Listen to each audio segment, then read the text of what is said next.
The introduction of the 2026 Formula One regulations has not only reshaped car performance, but also required new mechanisms to prevent long-term competitive imbalance.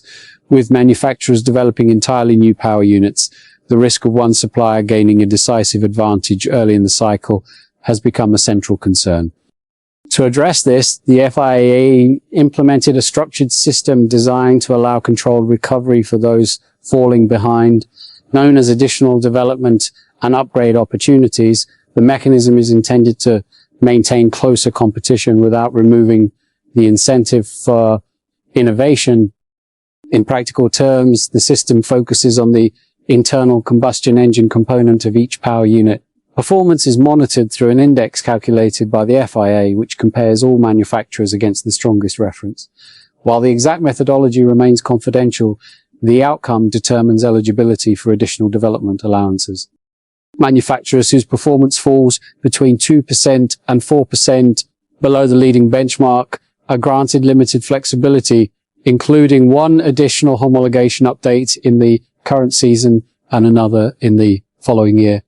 If the gap exceeds 4%, the allowance increases to 2 updates per season across the same period.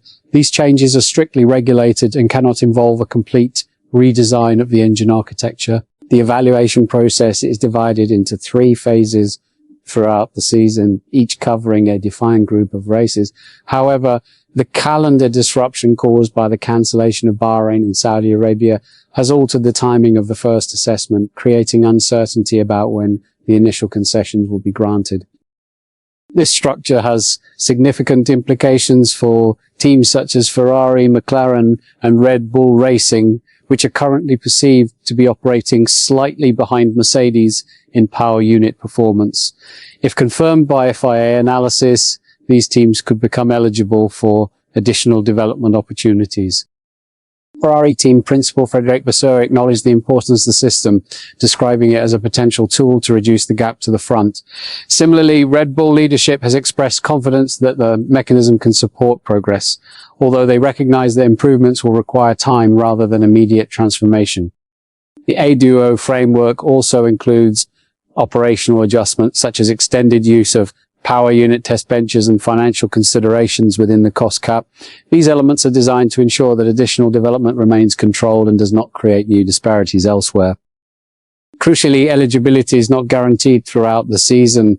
Manufacturers that do not qualify during the first 2 evaluation periods lose the opportunity to benefit later, adding strategic importance to early performance.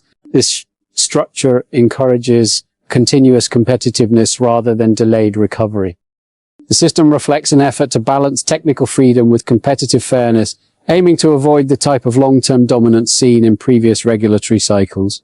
As data from the early races continues to be analyzed, the first application of these rules could play a decisive role in shaping the competitive order for the remainder of the season. What's your take on this situation? Share your opinion below and don't forget to subscribe to the channel for more Formula One updates.